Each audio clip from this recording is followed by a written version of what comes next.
ایک ایسی بات میں آپ سے عرض کروں جو شاید بہت کم لوگ اس پر غور کرتے ہیں.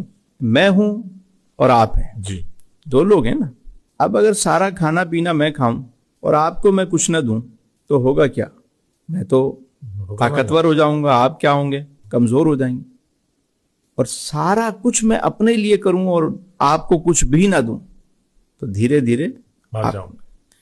تو جب انسان میں دو چیزیں ہیں، جسم ہے اور روح ہے، تو وہ اگر ساری خوراک اور سب کچھ اگر جسم کے لیے کرے گا تو روح کا کیا بنے گا؟ اور دیکھیں، جسم اس مٹی سے بنا تو اس کی خوراک بھی یہیں کی ہے، روح یہاں سے نہیں بنی، اس لیے اس کی خوراک بھی یہاں کی نہیں ہے. واہ واہ واہ واہ، جسم مٹی سے بنا، سبحان اللہ، خوراک زمین سے ملے گی، سبحان اللہ، اور روح وہاں سے آئی تو اس کی خوراک بھی وہیں سے. سبحان اللہ. ایک بندہ ہے، اس نے رپورٹس کروائیں، میڈیکل ساری رپورٹس کلیئر ہے. وہ کہتے ہیں جی آپ کو کچھ بھی نہیں ہے بابا، ٹھیک ہے، آپ بہترین ہے، کوئی رپورٹس آپ کی ساری صحیح ہیں. وہ کہتے ہیں نہیں جی، میرے اندر ایک عجیب سی بے قراری ہے، بے چینی ہے، میں بہت ڈسٹرب ہوں. کہ بھائی سب کچھ صحیح ہے، آپ نہیں پتہ نہیں کیا ہے، میں ڈپریشن ہے، عجیب قسم کی انزائٹی ہے، میں سمجھ نہیں پا رہا اس کی وجہ کیا ہے.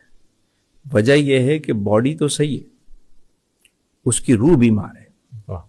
اچھا، اب کبھی کوئی کہہ بھی دینا کہ یار تم روحانی طور پہ دکھاؤ، تو وہ چلا جاتا ہے عاملوں کے پاس اور وہ اس کو لگا دیتے ہیں ٹرک کی بتی کے پیچھے کہ تم جناب بکرا دو تو صدقہ دو تو یہ کرو تو وہ کرو تو فلاں کرو.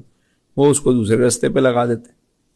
اصل معاملہ یہ ہے کہ روح بیمار ہے اور روح کو خوراک چاہیے، اور اس کی خوراک اللہ کا ذکر ہے.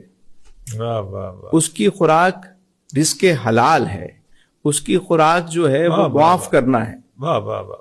روح کی جو خوراک ہے کہ بانٹنا ہے، اللہ کی راہ میں دینے والا بننا ہے. واہ واہ. تو جب روح کی خوراک نہیں ملتی تو روح بیمار ہونا شروع ہو جاتی. اور اس وقت جو سب سے زیادہ اینٹی ڈپریشن چیزیں چل رہی ہیں، اس کی وجہ یہی ہے کہ لوگوں کی روح جو ہے نا وہ بیمار ہے، اس کے لیے کوئی کام نہیں.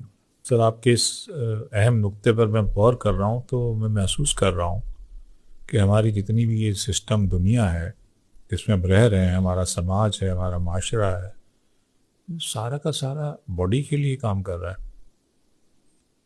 ہماری ہر ضرورت، ہمارا پورا بزنس، سب کچھ باڈی کے لیے. روح کے لیے تو ہماری سوسائٹی میں کچھ بھی نہیں ہے ہمارے پاس. تو میں آج اس بات پر غور کر رہا ہوں. اور علی بھائی، آنے والے ٹائم میں آپ دیکھیے گا کہ دنیا میں جو سب سے بڑا مسئلہ اور چیلنج کھڑا ہونے جا رہا ہے نا، اور وہ ہے آپ کا مینٹل سکون. سکون دو طرح کے ہوتے ہیں، جی، اطمینان قلب، ذہنی سکون. قلبی سکون سے تو دنیا پہلے ہی واقف نہیں تھی، بلکہ اچھے بھلے لوگ واقف نہیں ہوتے کہ قلبی اطمینان کیا ہے، اطمینان قلب کیا ہے، نفس مطمئنہ کیا ہے، اس کے بارے میں تو انہیں پتہ ہی نہیں ہوتا. مینٹل جو سکون تھا وہ بھی اب ختم ہو گیا. اللہ. گیجٹس کی وجہ سے، یہ میٹاورس کی وجہ سے، یہ ویب 3 کی وجہ سے، یہ 5G کی وجہ سے، یہ جو اب چیٹ جی پی ٹی اور پتہ نہیں الا بلا کیا دنیا میں چیزیں آنا شروع ہو گئیں. تو اب ایک مصنوعی زندگی جو انسان جس میں ہر وقت منہمک ہے، تو اب اندر کا سکون تو پہلے ہی نہیں تھا، مینٹل سکون بھی ختم ہو گیا.